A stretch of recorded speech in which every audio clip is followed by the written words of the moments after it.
La première, c'est sur le titre de la conférence.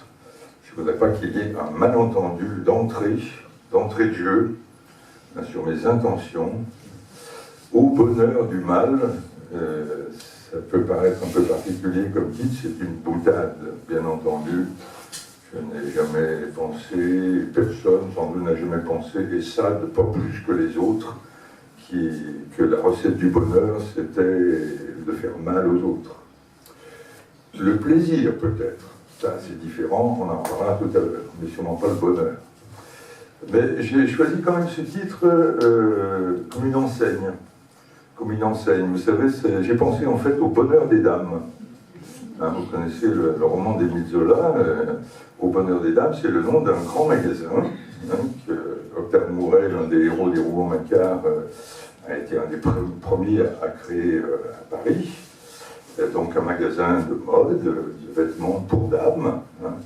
Et donc l'idée commerciale selon laquelle acheter des robes et des bons vêtements pouvait suffire au bonheur, c'est une idée très, très moderne, hein, finalement.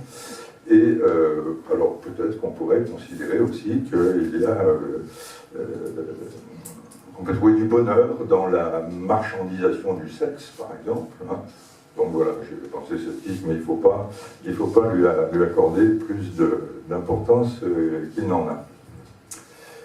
La deuxième remarque que je voudrais faire, c'est que contrairement à ce qui est annoncé dans le programme, ce n'est pas une conférence d'histoire, hein, c'est une conférence de philosophie, comme vous pouvez le voir avec le plan de mon propos. C'est annoncé comme une conférence d'histoire, mais c'est normal, parce que l'histoire, c'est ma spécialité. Hein. Je suis seulement un philosophe amateur, mais en l'occurrence, comme l'année dernière, j'étais parti de l'histoire, effectivement, avec l'affaire Dreyfus, hein, mais pour faire plutôt une conférence de philosophie sur la notion de bouc émissaire, bon, ben là, c'est un peu pareil. Je ne vais pas vous parler du marquis de Sade, en fait. Hein. Par contre, si le personnage vous intéresse, et le personnage est intéressant, il y a une biographie que je vous recommande. Voilà, c'est un gros livre, absolument passionnant, qui est de 1996, de Maurice Levé, je ne sais pas comment il faut dire, qui est vraiment le summum de la biographie. Vraiment, vous savez, moi j'ai lu beaucoup de biographies, évidemment, hein, c'est mon métier, et on trouve de tout. On trouve de tout, il y a beaucoup de biographies sans aucun intérêt, qui sont d'ailleurs pas écrites en général par des historiens, mais plutôt par des romanciers, ou des académiciens, ou des journalistes, voire des hommes politiques. Ça fait bien, quand on est un homme politique, de sortir une biographie, hein, et plusieurs l'ont fait, je ne les citerai pas, mais en général, ça n'a absolument aucun intérêt. Inversement, vous avez des biographies d'historiens qui n'ont pas non plus beaucoup d'intérêt parce qu'elles sont très très érudites et en même temps très ennuyeuses. Tandis que là, Maurice Levé, qui est un historien de la littérature, spécialiste du XVIIe et du XVIIIe siècle, chercheur au CNRS, réunit les deux qualités. C'est-à-dire à la fois c'est d'une érudition remarquable, d'une précision, d'une objectivité aussi par rapport au personnage dont il traite la vie, et en même temps, ça se lit vraiment comme un roman, c'est très très bien écrit, donc voilà. Si vous voulez en savoir plus sur le marquis de Sade, parce que, encore une fois, je vous parlerai très peu de lui pendant ces deux séances, eh bien, lisez la biographie de Maurice Levé. Voilà ce que je voulais vous dire en préalable.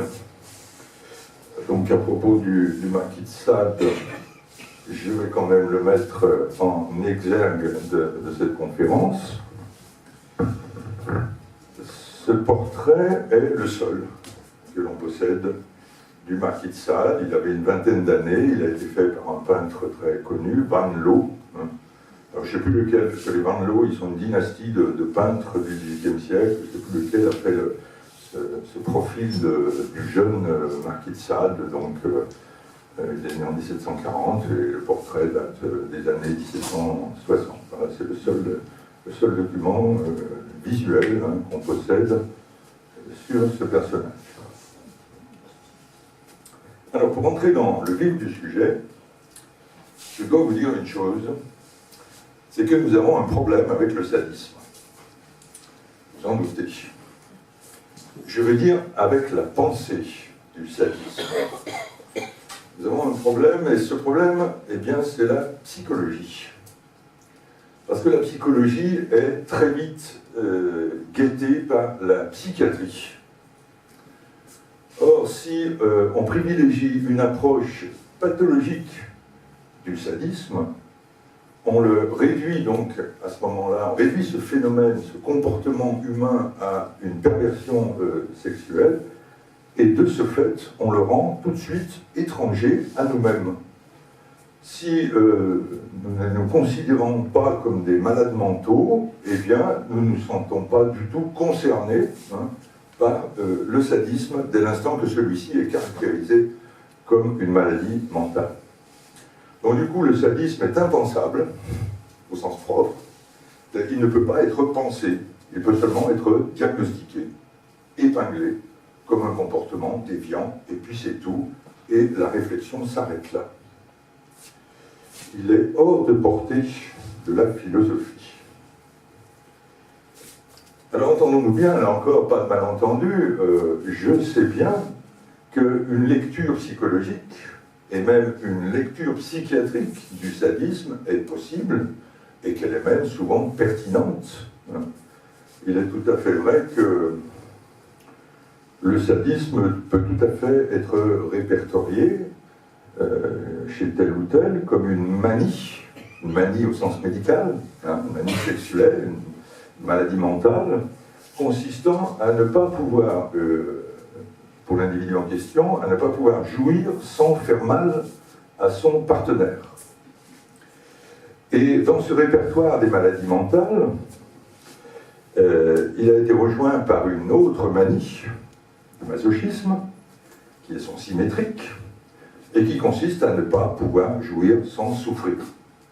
Alors ça, oui, ça existe, on le sait, et c'est la définition même d'une perversion sexuelle, c'est-à-dire d'une sexualité qui est entièrement confinée à une seule pratique, et une pratique très particulière, hors de laquelle le sujet ne peut pas avoir de jouissance. Voilà la définition d'une perversion sexuelle. Donc si effectivement, si quelqu'un ne peut jouir qu'en faisant mal à autrui, alors c'est bien effectivement un pervers. Le problème, c'est que cette interprétation pathologique du sadomasochisme a eu raison de toute réflexion philosophique sur ce comportement humain, sur la sexualité en général, et c'est pour ça que j'ai trouvé intéressant de coltiner avec cette problématique. Et c'est ce que montre bien un autre ouvrage que je voudrais vous présenter, un ouvrage d'un philosophe qui est encore vivant, puisqu'il était là d'ailleurs à Vienne aux apprentis philosophes au mois d'octobre, je crois. Il s'appelle Christian Godin. Il a derrière lui, il n'est pas très connu, mais il a pourtant derrière lui une œuvre considérable, et entre autres, ce dictionnaire de la philosophie qui doit devenir votre Bible si vous vous intéressez suffisamment à la philosophie. Parce qu'alors là, il y a vraiment tout, et d'une manière relativement simple. Il y a beaucoup de dictionnaires de la philosophie, mais certains sont difficilement accessibles pour le profane. Celui-ci est extrêmement clair. Alors si on ouvre ce dictionnaire de Christian Godin à l'entrée sadisme, eh bien qu'est-ce qu'on trouve? On trouve que le premier sens de ce mot qui est apparu en 1836, c'est-à-dire 22 ans après la mort de Sade, est celui de système de pensée nihiliste. C'est surprenant pour nous, qui ne voyons pas du tout le sadisme comme une philosophie. Mais sa première définition, c'était ça. Système de pensée nihiliste. Et puis ce sens philosophique est tombé peu à peu en désuétude au profit d'un sens médical, celui que je viens d'évoquer, de perversion sexuelle. Et le responsable de cette évolution, c'est un médecin autrichien, austro-hongrois, au XIXe siècle, qui s'appelait donc Richard von Krafft-Ebing, qui est le premier grand sexologue, on pourrait dire, de l'histoire, hein, le premier psychiatre qui se soit intéressé à la sexualité et qui a écrit ce livre, donc Psychopathia Sexualis, en 1886. Et dans ce livre, Krafft-Ebing, c'est quand même relativement tardif, hein, c'est un siècle après Sade, il a fait donc un répertoire des manies, des perversions sexuelles, et il a répertorié le sadisme de cette façon-là, et c'est lui aussi qui a répertorié et qui a introduit le terme de masochisme, en fait. Je crois qu'il en est l'inventeur, à partir donc, du roman de Sacher Masoch, et donc il a répertorié ces pratiques sexuelles comme des perversions. Voilà, c'est l'évolution du sens, hein, de ce mot sadisme, qui est pour moi, enfin pour toute personne qui veut réfléchir philosophiquement, un handicap. Puisque j'ai affaire à un public qui a déjà une vue sur le sadisme, qui est cette vue-là, cette vue médicale, qui encore une fois existe, est valable et pertinente, mais qui enferme la question, hein, d'une façon définitive. Donc c'est avec ce handicap d'une médicalisation des comportements humains qu'il faut quand même tenter de faire de la philosophie. Déjà de la philosophie, en l'occurrence, qu'est-ce que ça veut dire? Ça veut dire essayer de penser non pas sur Sade, non pas sur le compte de Sade, hein, comme d'un sujet d'observation médicale, mais de penser en tenant compte de Sade, pas tant du personnage d'ailleurs, hein, que de ce qu'il a écrit. En tenant compte de Sade, de penser, encore une fois, ni pour Sade, ni contre Sade, mais avec Sade, c'est-à-dire en tenant compte de son existence et de son œuvre. Et aujourd'hui, c'est pas si simple, hein. C'était plus simple dans ma jeunesse, au temps de la libération sexuelle, au temps où on trouvait sur les murs des mai 68, par exemple, cette formule étonnante, aujourd'hui, Sade avec nous. On peut l'interpréter de beaucoup de façons, hein, cette formule, mais enfin, elle voulait dire que quand même, le personnage et sa pensée et son œuvre étaient inscrites dans la pensée qu'on pouvait se faire sur la sexualité. Voilà, donc deux parties. On va commencer je vais commencer par essayer d'étudier la philosophie de Sade. Alors le rapport entre Sade et la philosophie n'a rien d'évident, tout simplement parce que Sade n'était pas un philosophe, hein, n'était pas un philosophe professionnel, comme pouvait l'être à son époque Emmanuel Kant, par exemple. C'était un philosophe au sens français des Lumières.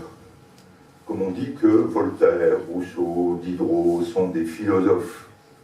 On sait bien que ce ne sont pas des philosophes professionnels, hein.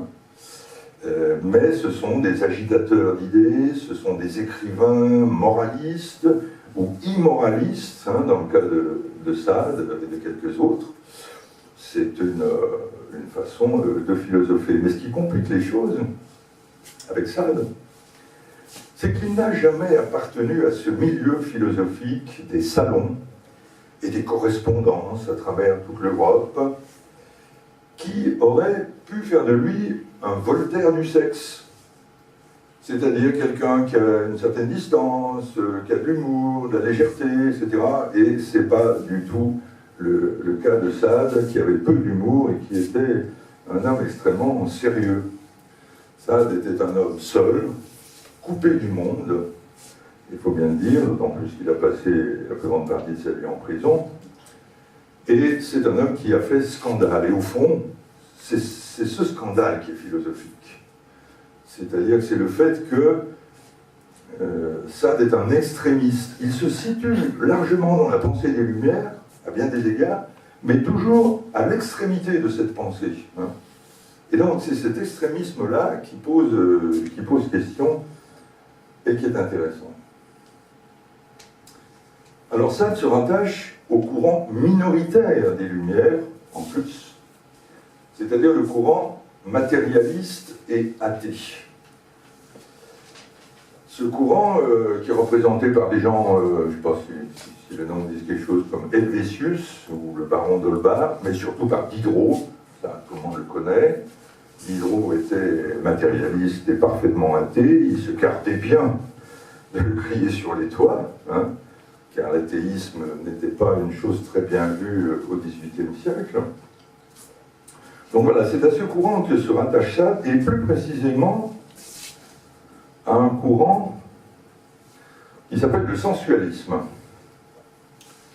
et qui est représenté en France par ce philosophe, donc Condillac.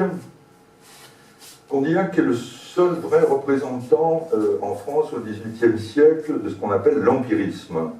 L'empirisme, c'est une philosophie qu'on trouve beaucoup chez les anglo-saxons.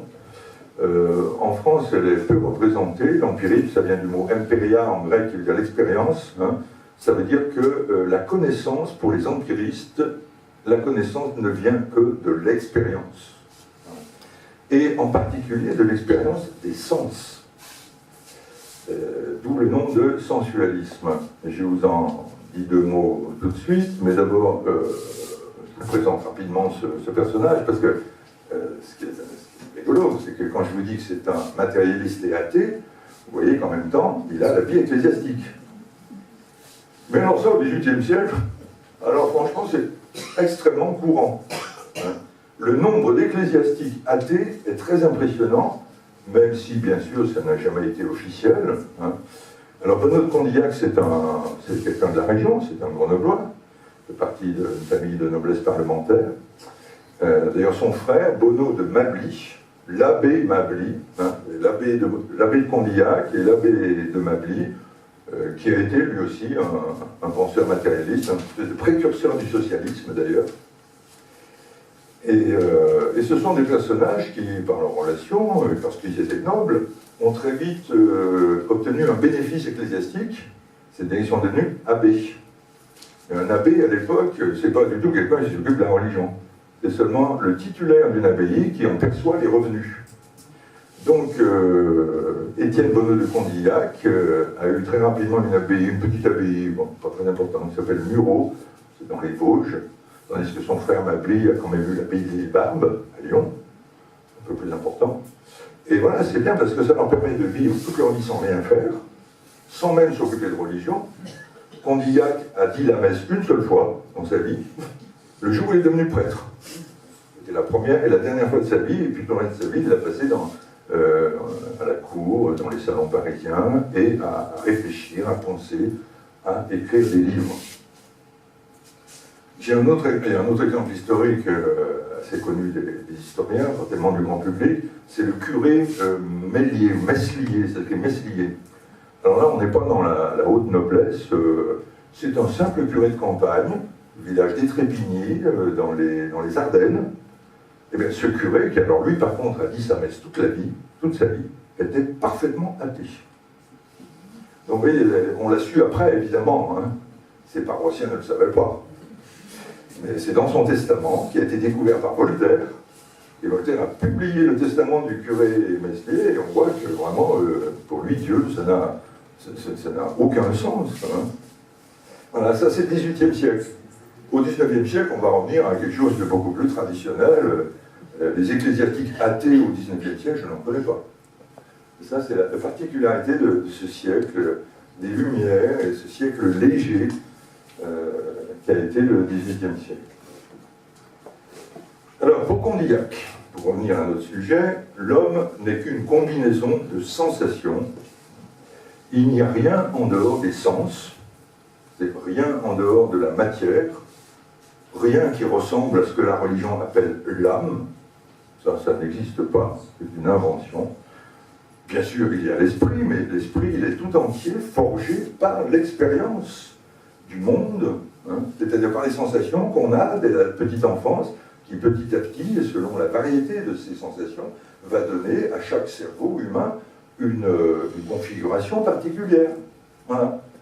Mais l'esprit, ça n'existe pas avant l'expérience. C'est l'expérience qui forge l'esprit. Alors Sade a lu Condillac, bien sûr, il a beaucoup lu, surtout qu'en passant beaucoup de son temps en prison, il a eu le temps de lire à peu près toutes les œuvres du XVIIIe siècle, et celui dont il a eu le plus proche, c'est lui, c'est Lamétrie. Ça va le micro? Oui. J'ai l'impression que ça fait du bruit. Alors, Julien Offray de La Métrie, alors lui n'est pas un ecclésiastique, c'est un médecin et un philosophe épicurien, donc, hein, que ses idées ont contraint à s'exiler, à quitter la France. Il avait une très bonne place. Hein. Il était médecin des gardes françaises.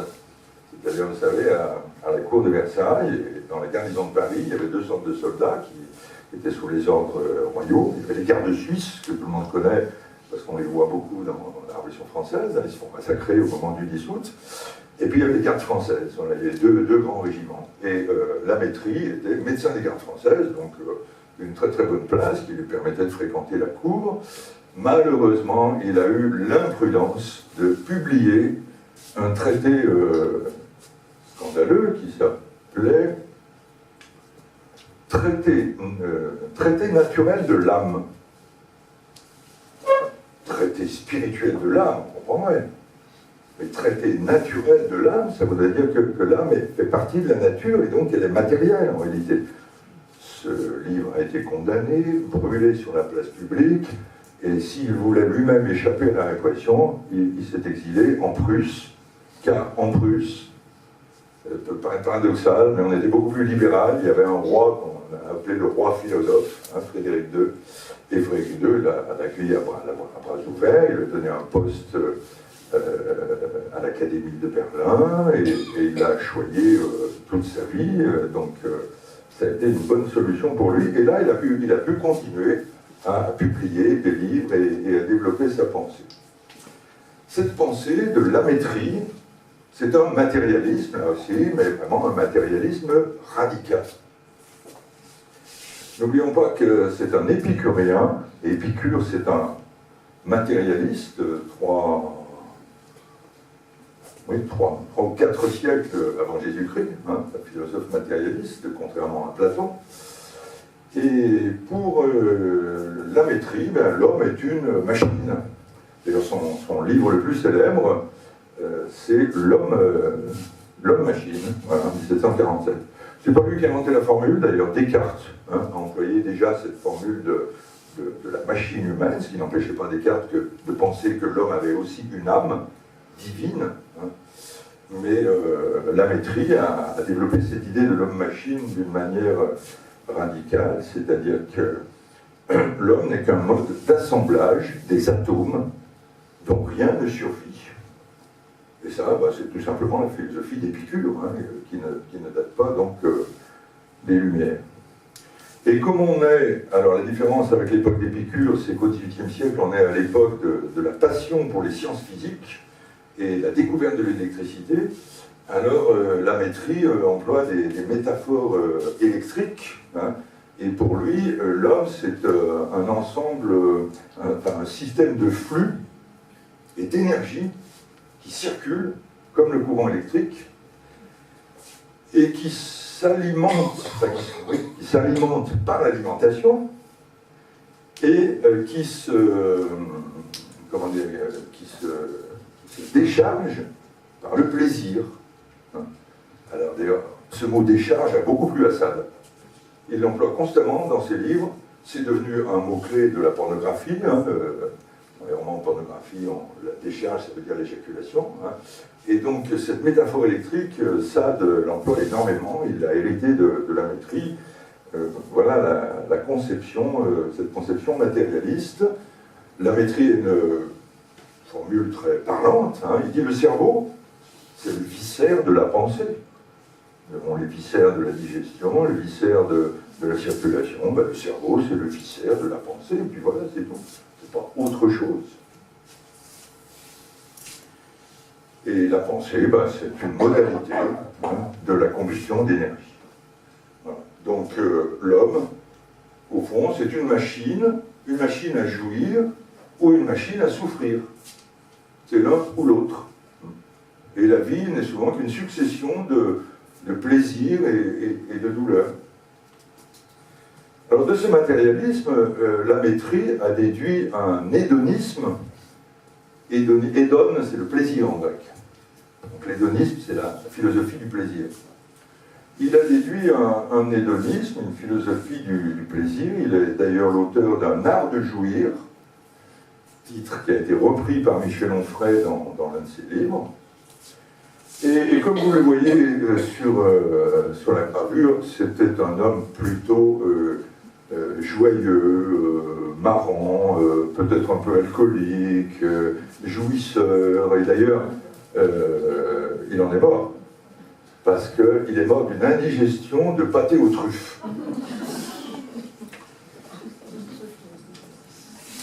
Ce n'est pas le cas de Sade. Sade, il n'aurait pas pu mourir de ça.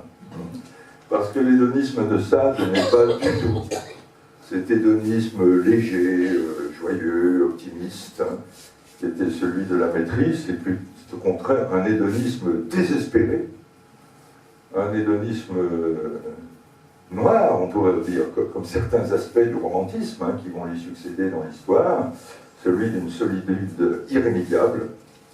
Vous voyez tout simplement 3 petites citations de Sade que je vous ai collectionnées.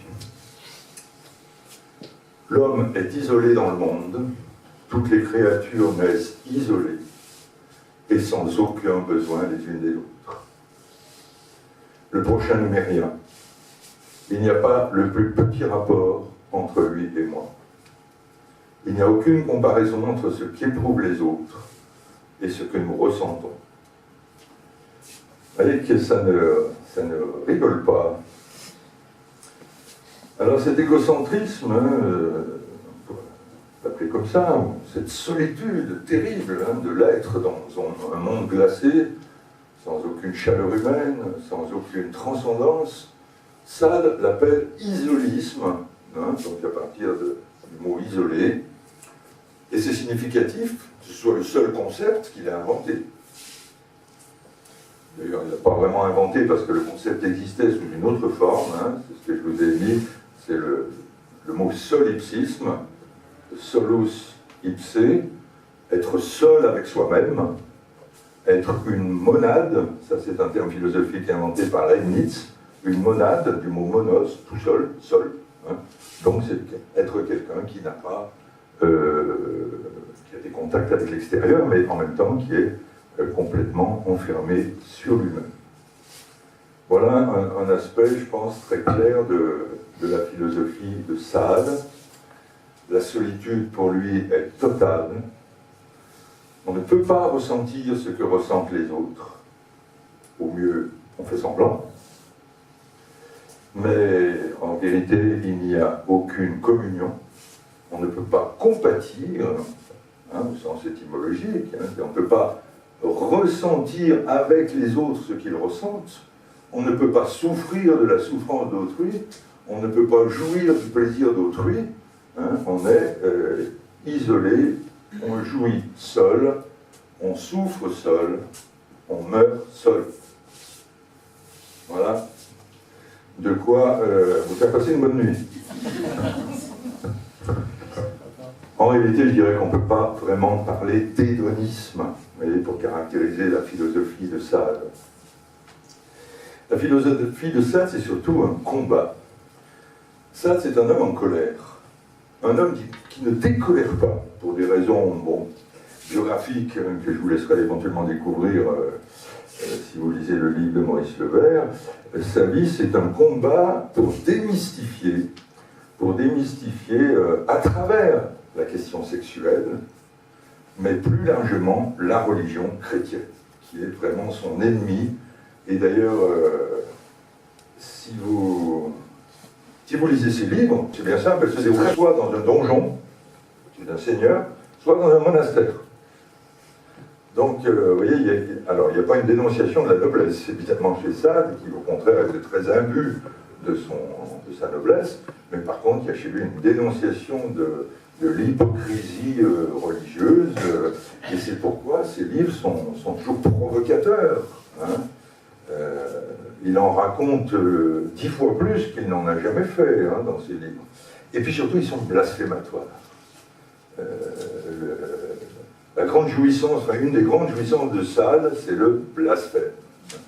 Pouvoir injurier l'Église à tout bout de champ, c'est son péché mignon. Mais en même temps, cette colère contre le catholicisme, elle se tourne aussi bien contre la philosophie des Lumières, c'est-à-dire contre l'humanisme, le progressisme, enfin le progrès, l'idée du progrès, l'idée du bonheur, d'une bonté naturelle, primordiale, que la civilisation aurait pervertie, hein, ça vous reconnaissez, ce sont les idées de Rousseau. Eh bien Sade, c'est l'anti-Rousseau. Sade, c'est l'anti-Rousseau, au rousseauisme qui annonce le règne de la vertu. Le règne de la vertu, on sait à quoi il aboutit, hein, c'est la terreur. Sade oppose une idée de la nature qui n'est que jaillissement de vie et pulsion de mort. Éros et Thanatos. Et Sade, c'est quelqu'un qui étonnamment préfigure les idées de Freud, enfin, certains aspects de la philosophie de Freud. Au bon sentiment des Lumières, Sade oppose la franche réalité du sexe. Voici une phrase significative de lui. La vertu est chimérique, le vice est réel. Je bande à l'un et je ne sens que très peu de choses à l'autre. Voilà. On pourrait dire que c'est la preuve par l'érection. C'est-à-dire que le philosophe ou le moraliste, selon Sade, se raconte des histoires, tandis que le sexe, lui, ne ment pas. L'érection se moque bien des valeurs morales. Il est par nature tyrannique. Et Sade le dit franchement, il n'est point homme qui ne veuille être despote quand il bande. Donc la philosophie de Sade, c'est l'affirmation de la nature animale de l'homme face aux illusions de la conscience. Avec l'érection, ou avec la sécrétion du désir, pour Sade, tout est dit sur l'homme. Le sexe est la réalité, la seule vraie franche réalité, tout le reste peut être nié. Nié. Négation de Dieu, négation des valeurs morales, négation d'une psyché autonome, hein, par rapport à notre corps animal. Le sadisme, c'est une formidable négation, en fait. Rien ne peut être opposé au sexe. Rien. En latin, ça se dit nihil. Voilà. C'est ça la philosophie de Sade. On retrouve la définition que donne Christian Godin. Système, le sadisme est un système de pensée nihiliste. Et on peut dire aussi, bien sûr, c'est un égocentrisme, hein, forcément, un isolement de l'être, mais pas l'égocentrisme dont on parle aujourd'hui à tout bout de champ, d'un point de vue psychologique, hein, un égocentrisme métaphysique, dit Michel Onfray, dans l'art de jouir, justement. Et René Girard renchérit sur cette idée. Alors, bon, l'année dernière, j'ai parlé pendant je ne sais pas combien de temps de René Girard dans ma conférence sur bouc émissaire. Je ne vais pas recommencer parce que je suis intarissable sur lui, donc ça nous prendrait un temps fou. Donc, en deux mots, René Girard est un anthropologue qui est issu de la littérature, c'est-à-dire il est parti des études littéraires, et avec un livre qui s'appelait Mensonges romantiques et vérité romanesque, voilà, merci. Et puis à partir de là, il a enseigné toute sa vie aux États-Unis et il a développé une théorie anthropologique sur la violence intrinsèque de l'être humain, d'où l'idée du bouc émissaire, hein, et puis sur le désir métaphysique, justement. Alors voilà, je ne vous en dis pas plus sur René Girard, mais voyez cette citation. Les problèmes que présentent le masochisme et le sadisme sexuel ne s'éclairent que si l'on voit dans ces phénomènes un reflet de l'existence tout entière. Le problème est métaphysique et non psychologique ou psychanalytique. Eh bien voilà, c'est ce problème métaphysique que je vais examiner maintenant. Je vous laisse relire la citation de René Girard pendant que je me mets un petit peu à l'aise.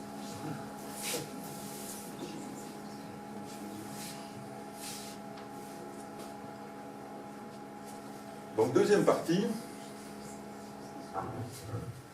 on va plus voir la philosophie de Saint lui-même, dont on a vu qu'elle était en fin de compte assez pauvre. Elle se réduisait, c'était une philosophie nihiliste, donc bon, il n'y a pas énormément à en dire. Et on va essayer par contre d'utiliser les pensées des philosophes sur le sadisme pour mieux comprendre ce que c'est. Et on ne peut pas comprendre ce qu'est le sadisme sans faire une analyse du désir. L'analyse philosophique du désir. Donc je vais m'appuyer pour ça sur l'œuvre de René Girard, donc qui est très abondante, une vingtaine de livres, tous plus passionnants les uns que les autres, et également sur le grand livre philosophique de Jean-Paul Sartre, qui s'appelle L'être et le néant. Voilà d'où je pars. Alors le désir, pour Sartre, c'est désir d'un objet transcendant. Pas bien avancé, je suppose, mais je suis là pour essayer d'expliquer un petit peu ce que veut dire Sartre. Ça veut dire que mon désir s'adresse à un être qui me dépasse, qui me domine, qui me transcende, donc, dans la formule de ça, qui me transcende comme s'il était un dieu ou une déesse. Un être donc qui est par principe libre et souverain et qui peut, qui dépend de la satisfaction de mon désir. Quand on est dans le désir, on est dans la dépendance. Car il peut accepter mon désir, l'accueillir ou au contraire s'en moquer complètement. Ce qui fait qu'en termes philosophiques, l'objet de mon désir est en même temps le sujet de mon désir. L'objet de mon désir, c'est-à-dire celui ou celle que je désire, en réalité, c'est lui qui est le maître, qui est le sujet de ce désir. C'est lui qui va décider que ce désir sera satisfait ou non. Et là, je vous présente encore un autre philosophe, c'est Michela Marzano, philosophe italienne, députée de gauche d'ailleurs au Parlement italien, et journaliste à Repubblica, et qui est enseignante de philosophie à l'université Paris-Descartes. Michela Marzano a été aussi présente, alors pas à Vienne, mais les apprentis philosophes l'ont invitée à Valence, mois de décembre, je crois. Ou l'année passée. Alors elle est venue deux ans de suite. Bon. Eh bien, voilà ce que dit. Alors c'est une philosophe spécialiste du corps. Penser le corps, c'est son premier livre, et puis une spécialiste de l'amour, du sexe en particulier. Elle a écrit de nombreux livres sur la question sexuelle et maintenant sur le genre. Enfin, voilà, c'est vraiment son domaine. Et voici ce qu'elle dit. Désirer quelqu'un signifie dépendre de lui et de la réponse qu'il va donner à notre désir. Autrement dit, dans le désir, évidemment, il y a cette dépendance, enfin l'entreprise du désir, c'est de se mettre dans une dépendance d'un autre, d'une autre, et ensuite d'essayer d'inverser la dépendance. Tout en dépendant d'autrui, dit Michela Marzano, l'être humain cherche à maîtriser l'autre et à le transformer en un objet.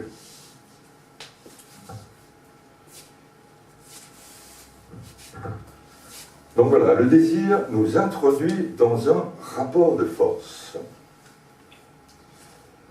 Et en fin de compte, on va voir au fil de ce que je vais vous dire, je pense que le sadomasochisme est l'expression paroxystique de ce rapport de force.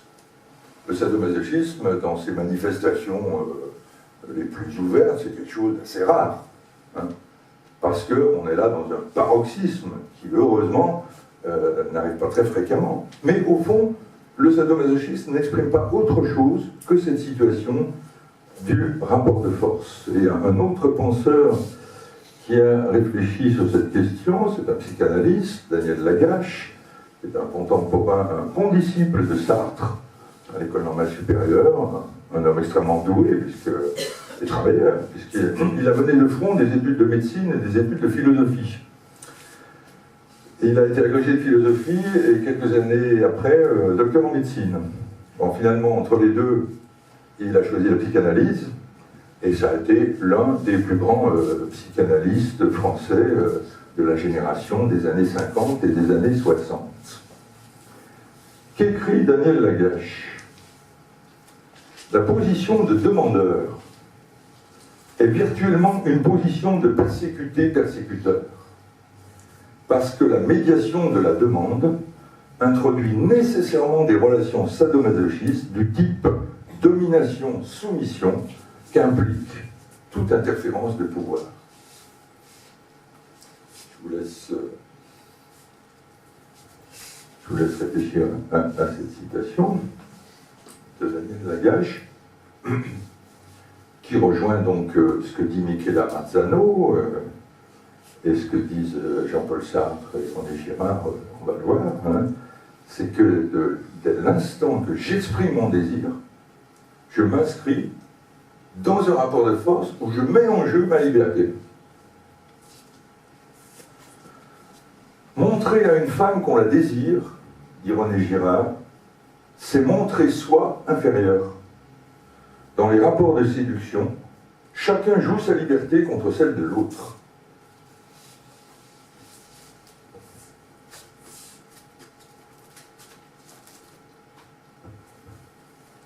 Vous l'avez compris, l'enjeu du désir, ce n'est pas le plaisir, c'est le pouvoir. C'est le pouvoir, et on va voir un peu plus précisément quel est au juste ce pouvoir. En tout cas, pour Sartre, c'est certain, en formulant ma demande à l'objet de mon désir, je le fonde comme sujet, hein, je le mets sur un piédestal, et c'est lui, donc, ou elle, qui va décider de mon désir, de mon avenir. Mais, il n'y a rien à mettre. S'il répond favorablement à ma demande, c'est-à-dire s'il exprime à son tour son désir, l'objet de mon désir tombe de son piédestal. Et c'est moi qui monte sur le piédestal. C'est moi qui suis en situation de domination et en situation d'accueil, de réponse à ce désir. C'est-à-dire que c'est à mon tour d'être le sujet et d'assujettir l'autre et éventuellement, et peut-être fatalement, de le faire souffrir. Et le rapport avec le sadomasochisme. Et Sade écrit, pas Sade, Sartre écrit, nous ne pouvons jamais nous placer concrètement sur un pied d'égalité.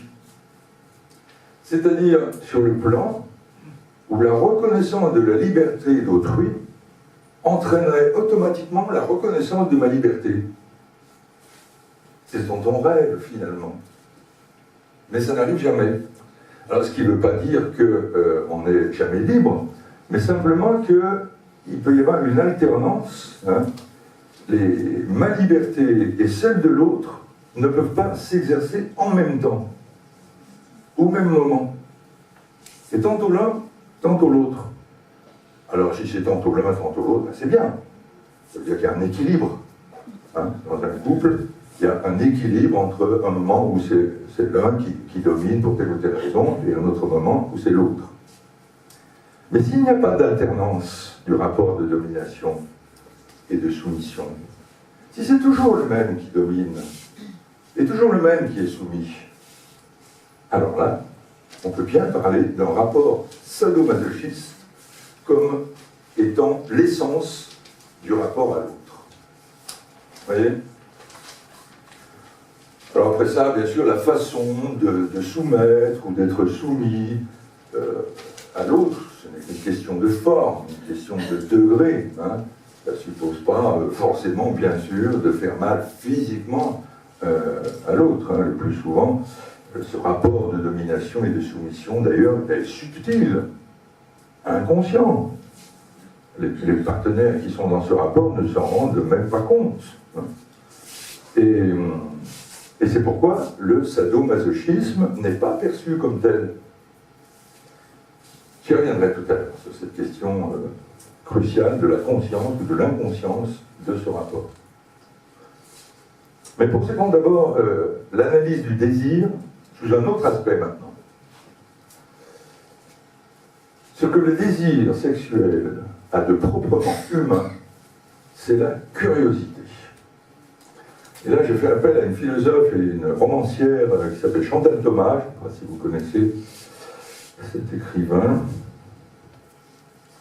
Bon, ça, je vous l'ai déjà dit, hein, question de Jean-Paul Sartre. Et donc, Chantal Thomas écrit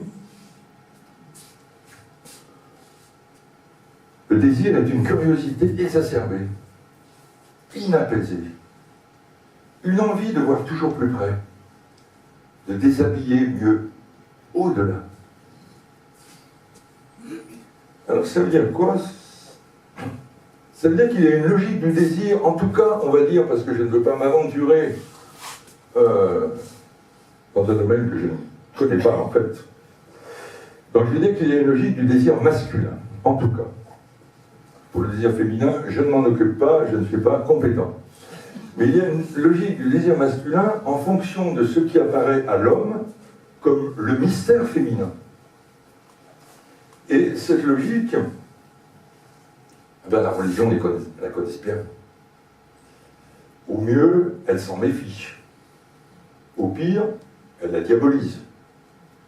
Et ben, c'est toute l'histoire du mythe de la Genèse, hein, du mythe du péché originel, qui est exactement la définition du désir. Alors en l'occurrence là, dans la Genèse, ça n'est pas spécifiquement le désir masculin, hein, c'est le désir humain en général, hein, c'est-à-dire celui de l'arbre de la connaissance, le désir du fruit défendu et de la tentation permanente qui taraude l'être humain, le désir de connaître. Et au fond, ce désir de connaître, alors, il est évidemment bien plus large que le désir sexuel, hein, naturellement. Mais en même temps, c'est intéressant de penser l'un en même temps que l'autre, parce que ça nous aide à comprendre ce qu'est le désir sexuel. Cette notion donc, du désir, le christianisme est remarquable de ce point de vue-là, parce qu'il en a fait une loi de la condition humaine. Les autres religions aussi, hein. Dans toutes les religions, le désir est plus ou moins diabolisé. Hein. Mais ce qui est intéressant dans le christianisme, c'est que ça a été formulé d'une manière que je trouve extraordinaire dans la première épître de Saint Jean, dans le Nouveau Testament. Donc voilà, on va passer un instant sur cette phrase qui n'est pas très longue, mais qui est d'une richesse infinie, dans la première épître de Saint Jean. Tout ce qui est au monde est concupiscence, désir, convoitise, envie. Dites-le comme vous voulez. C'est une question de traduction. En grec, c'est épithumia. Je dis en grec parce que ça a été écrit en grec. Hein, les épîtres de Saint Jean, comme les évangiles, comme tout le Nouveau Testament, a été écrit en grec. Donc en grec, c'est épithumia. Mais lorsqu'on l'a traduit en latin, hein, c'est la Vulgate, traduction latine du Nouveau Testament en latin, au 5e siècle de notre ère, ça a été traduit par le mot libido, donc qui veut dire aussi, pareil, le désir, la convoitise, la concupiscence. Alors c'est un mot qui désigne le désir sexuel, hein, qu'on trouve donc dans la religion juive bien avant le christianisme, par exemple, hein, Pensez aux 10 commandements de Moïse. C'est quand même un commandement qui est consacré rien qu'à ça. Tu ne convoiteras pas la femme de ton prochain. Alors, c'est pas seulement la femme de ton prochain, c'est aussi son âme, son bœuf, etc. Et ça vient en second. La première chose qu'on convoite, c'est la femme de son prochain. Donc, vous voyez, ce désir, si présent, si prégnant, Saint Jean l'appelle la libido. Bon, jusque-là, c'est déjà important, mais ce qui est formidable, c'est à quel point il la décline, cette libido. Il aurait pu dire, comme dans les 10 commandements, la concupiscence, voilà, c'est le désir sexuel. Non, c'est beaucoup plus fin et beaucoup plus subtil. Ça se décompose en 3 aspects. Libido sciendi. Sciendi, donc du verbe latin scire, au girondif, qui a donné le mot science, c'est le désir de savoir. C'est le désir de la connaissance. C'est justement ce qui était interdit au paradis perdu. Alors, le désir de la connaissance, ça passe d'abord par les yeux, parce que les hommes sont ainsi faits que le premier mouvement de la connaissance, c'est le regard. C'est en voyant les choses, pour savoir, il faut d'abord voir. Donc si on transpose cette définition générale sur le plan sexuel, ça veut libido sciendi, ça veut dire le désir de voir une femme nue, par exemple. Mais il faut concevoir ça d'une manière beaucoup plus globale. Parce que cette libido sciendi, elle est à la base de notre anthropologie. La libido sciendi, c'est le désir de voir ce qu'il y a derrière la colline, si j'y suis jamais allé. Et ce désir est très vite aussi irrépressible qu'un désir sexuel. Et si je vais derrière la colline et que je trouve une plaine, je vais vouloir la parcourir pour voir ce qu'il y a. Et si j'arrive au bord de la mer, je vais vouloir traverser cette mer, parce que la libido sciendi est trop forte. Vous voyez, le désir de savoir, c'est... Alors, je ne sais pas, il faut aller jusque-là, mais peut-être que c'est ce qui est en train de nous perdre. D'avoir voulu conquérir la terre et l'exploiter jusqu'à la fin de sa substance, c'est peut-être là qu'est la source. Mais lorsqu'on a vu, il y a une deuxième étape, c'est libido sentiendi. Le désir de sentir, sentire, c'est sentir, mais c'est sentir surtout avec les doigts. Parce que, contrairement aux animaux, qui vont sentir plutôt par le sens olfactif, les êtres humains ont des mains, et donc le sentir, c'est d'abord avec les doigts. Donc, libido sentiendi, c'est le désir de toucher, de caresser, sur le plan sexuel. Mais là encore, pas seulement sur le plan sexuel. Si vous découvrez un objet que vous ne connaissez pas, la première chose que vous allez faire, c'est de le manipuler, pour le sentir, comment il est fait. Troisième étape, libido dominandi. Le désir de prendre, le désir de dominer, le désir de s'approprier. Là encore, ça fonctionne sur le plan sexuel, mais ça fonctionne sur tous les plans. Si je découvre un nouvel objet, parlons des hommes des civilisations anciennes, des civilisations de l'époque où ça a été écrit, un nouvel objet, une curiosité qui vient d'ailleurs, on va vouloir se l'approprier. Parce qu'on a découvert, je ne sais pas, l'or. On a voulu s'approprier l'or, et ainsi de suite. Donc voilà les 3 étapes dans la voie du désir. Vous voyez ? Regarder, toucher, prendre. Eh bien, ces 3 étapes, on les parcourt fatalement sur la pente du désir. Et ce qui caractérise Sade, c'est qu'il n'a vu aucune raison de s'arrêter sur cette pente. Sade, c'est celui qui va jusqu'au bout de la libido. Je vous l'ai dit, c'est un extrémiste. Donc, une fois qu'il a découvert cette pente, eh ben, il s'y laisse glisser. Preuve à contrario de ce que je suis en train de vous dire. La logique religieuse. La logique religieuse, c'est le contraire. C'est-à-dire que c'est celle de l'ermite. La connaissance, c'est le mal. Il ne faut pas toucher au fruit défendu. Et il ne faut même pas le regarder. Il ne faut pas commencer. Il ne faut pas s'engager sur la voie du désir. Vous voyez, il y a une véritable sagesse, très ancienne, sagesse religieuse qui consiste à dire, attention, ne vous engagez pas là-dedans, vous êtes foutus. Qui vole un œuf, vole un bœuf.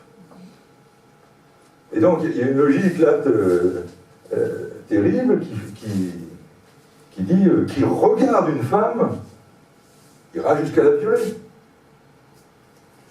Et c'est pourquoi vous avez dans cette logique religieuse l'idée qu'il faut détourner son regard. C'est la logique de la femme voilée. Et je ne suis pas en train de vous dire que les femmes doivent se voiler, hein. Soyons clairs. Mais il faut comprendre les choses, comment ça fonctionne. La philosophie, elle est là pour ça. Hein. Et cette sagesse religieuse, donc, qui a été taxée d'hypocrisie par la pensée libertine et par la pensée libérale, je crois que la pensée libérale sur ce sujet s'aveugle. Elle s'aveugle. C'est pas une hypocrisie. C'est une constatation faite au fil des siècles par les premiers hommes et toutes les générations qui se sont succédées que la tente du désir est extrêmement dangereuse et qu'au fond, soit sur le plan du désir sexuel, le mieux c'est de se retirer du monde et de vivre tout seul dans un ermitage, donc là, on est tranquille. Ou alors, si on ne veut pas, si on veut continuer à vivre en société, il faut mettre les femmes à l'écart, dans un gynécée, ou bien si on les laisse sortir, il faut les voiler. Hein. Et alors, vous voyez, ce serait quand même intéressant de réfléchir longuement à ça, je ne vais pas le faire maintenant, mais on dit que le voile exprime la domination sur la femme. C'est peut-être pas faux, mais à la racine, c'est pas ça. C'est une méfiance de l'homme sur lui-même, qui dit, attention, une femme que l'on voit, il n'y a rien de plus dangereux pour elle, et finalement pour l'humanité en général. Car la dialectique du maître et de l'esclave est présente dans tout rapport humain, dès le premier regard. C'est la dialectique du maître et de l'esclave, c'est une formule de Hegel, du philosophe allemand Hegel, qui parle de la lutte pour la reconnaissance et de la dialectique du maître et de l'esclave qui fonctionne à peu près tout le temps dans les rapports humains, même si, là encore une fois, on n'en a pas forcément conscience. Et là, alors je vais vous livrer la plus belle citation de la soirée, de Jean-Paul Sartre. Je vous la dis d'abord. C'est trop beau.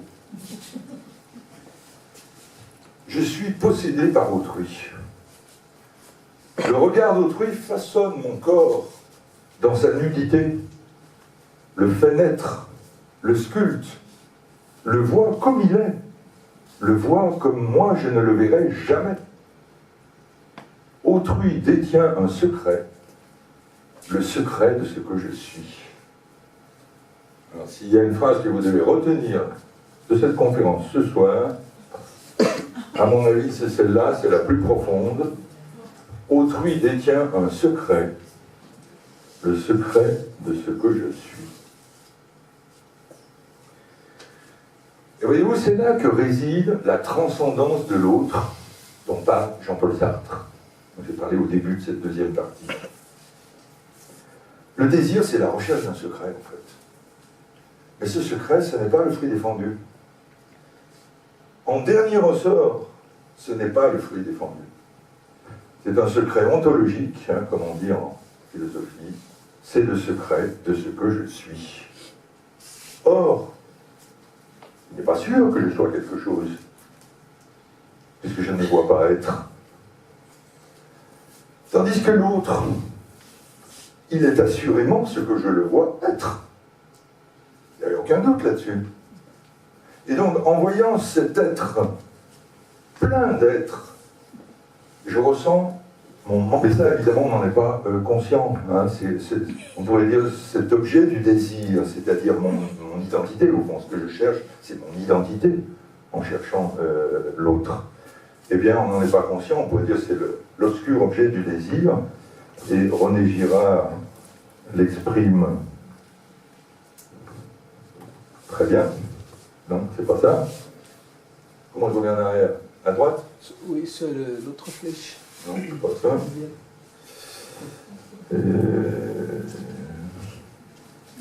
Pardon. J'ai sauté. Voilà, c'est ça.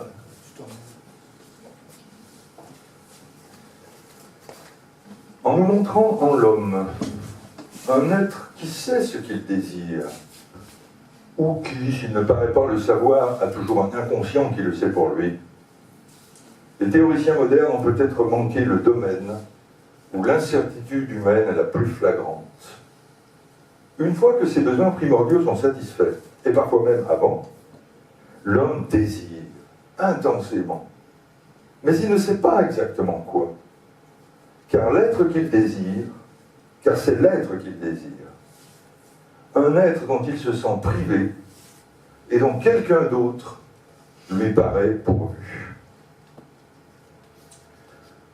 Vous voyez, ce désir d'être, René Girard l'appelle le désir métaphysique, et il repose sur un malentendu. Il y a erreur sur l'objet du désir.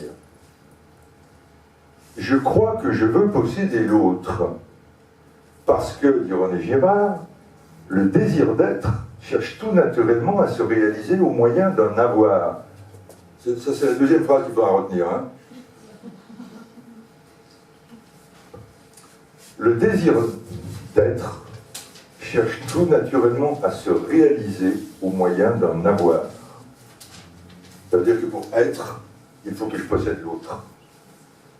Ou que je possède des choses qui me font être. Ça peut être des marchandises, ça peut être des robes, on parlait tout à l'heure au bonheur des dames, ça peut être une voiture, ça peut être n'importe quoi. Mais le désir d'être se réalise au moyen d'un avoir. Donc je crois que je veux posséder l'autre. Mais non. Ce n'est pas l'être de l'autre que je veux, c'est l'être de moi. Tâche impossible par définition. Je veux l'autre pour qu'il me donne moi. Vous voyez l'impasse philosophique dans laquelle on se trouve. Et donc ça n'arrive jamais. Et c'est pourquoi la possession, cette fameuse possession après laquelle on a couru dans le désir, elle est toujours décevante. C'est toujours une déception métaphysique, on pourrait dire. Là encore, René Girard l'exprime très bien. Le désir sexuel satisfait provoque une déception métaphysique. La possession de l'objet n'a pas changé l'être du sujet. La métamorphose attendue ne s'est pas produite. L'objet du désir est soudainement désacralisé par la possession. Plus rien ni personne ne sépare le sujet de ce moi abject et humilié que le désir recouvrait en quelque sorte d'avenir.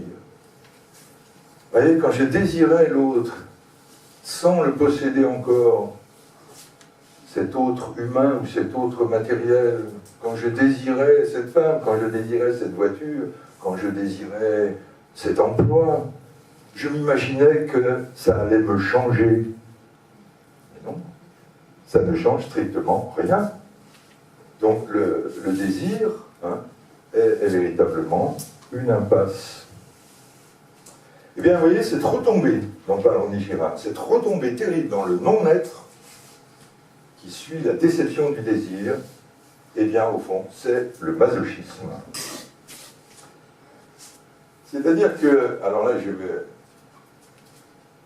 en somme, résumer un petit peu tout ce que je viens de dire, en comprenant bien le mouvement qui se passe, le mouvement du désir, et comment ce mouvement du désir peut être assimilé au sadomasochisme. Le désir est en proie à une cyclothymie. Nous sommes des cyclothymiques. De ce point de vue-là, je précise encore évidemment que le point de vue du désir n'est pas le seul point de vue sur l'homme. Je ne parle pas de l'homme en général et dans tous ses aspects. Je parle de l'homme en tant qu'être désirant. Une cyclothymie existentielle, avec deux phases.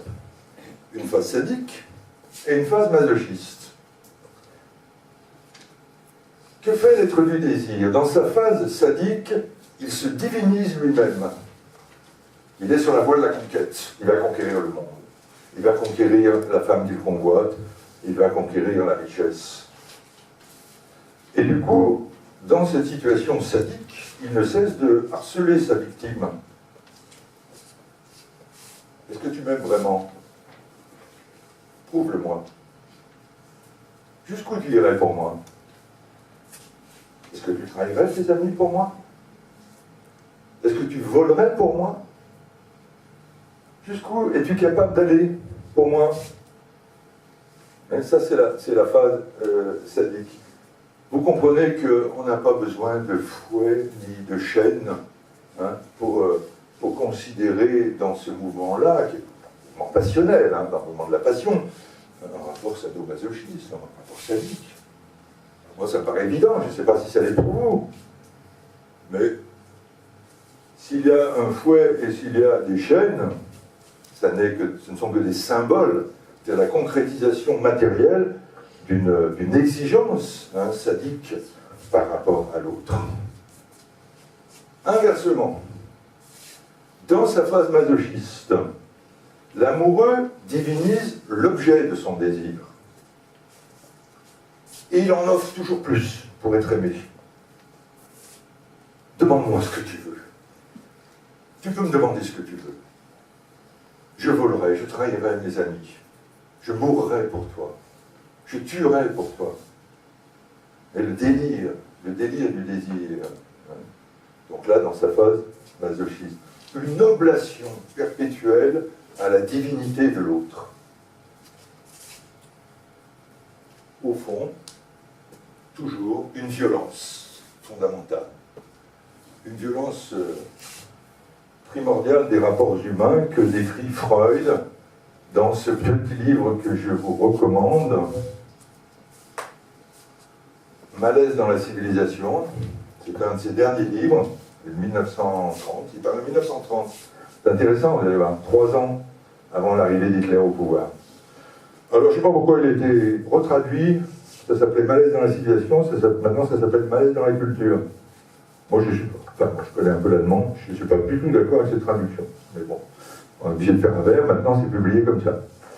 Et dans ce livre, voilà ce qu'écrit Freud.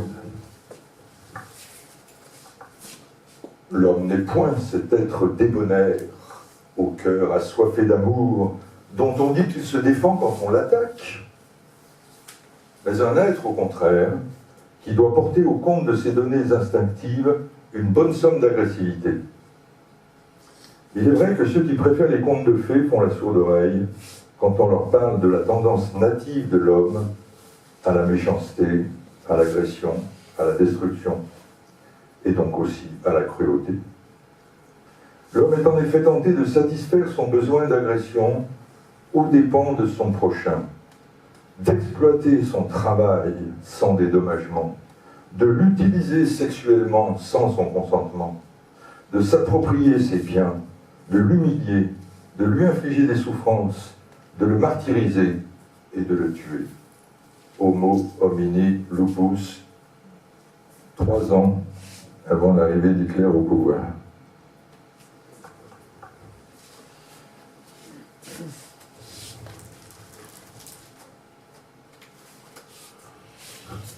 Homo homini lupus. L'homme est un loup pour l'homme. Sade n'est pas l'inventeur de cette formule. Hein. Elle est une formule qui existait chez les Romains. Pourquoi elle est en latin? Mais c'est vrai que Sade a été le premier à mettre en scène cette phrase, à l'illustrer, à la peupler de personnages emblématiques.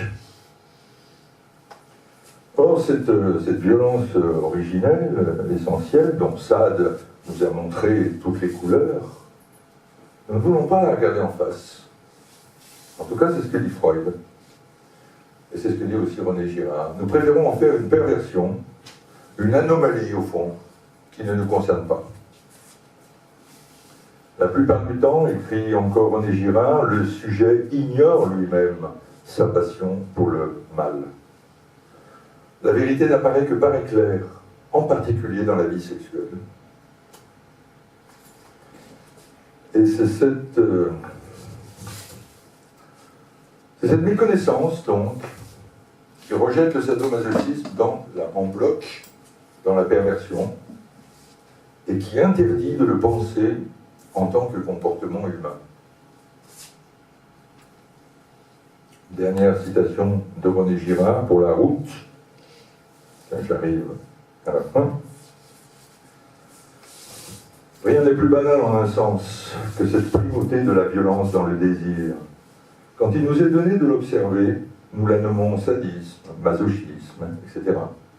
Nous y voyons un phénomène pathologique, une déviation par rapport à une norme étrangère à la violence.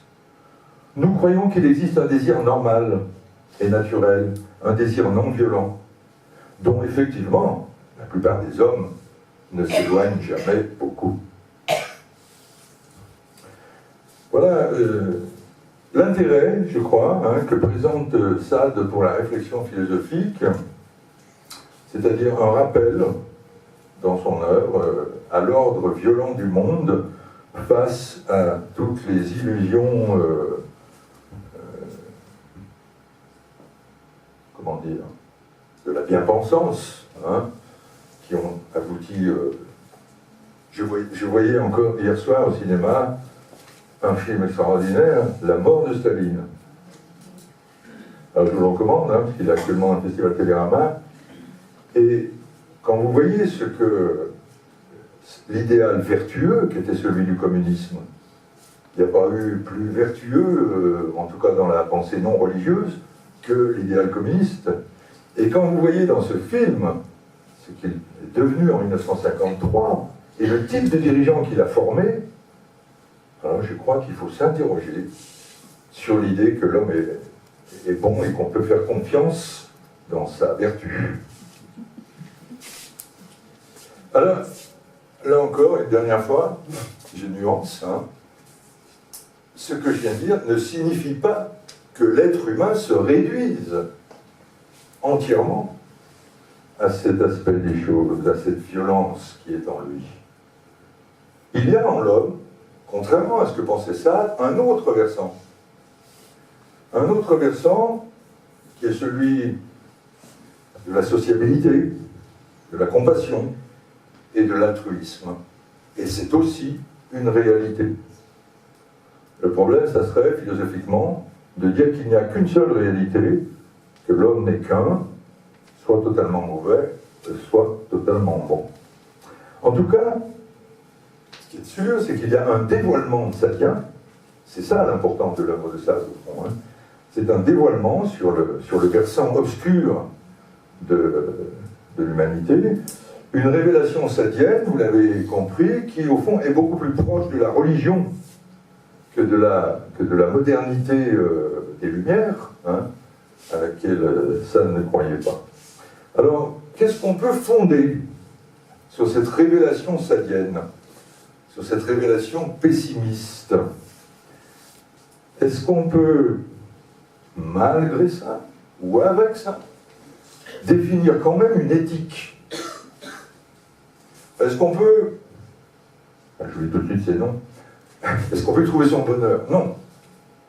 Mais est-ce qu'on peut quand même fonder une éthique en sachant qu'il y a ce versant noir qui est non pas seulement dans les malades mentaux, comme on pourrait le croire, mais qui est en nous fondamentalement, sans doute de façon variable d'une personne à l'autre, mais qui fait partie de cette condition humaine. Eh bien, c'est la question que j'examinerai la prochaine fois. Et je vous remercie de votre attention.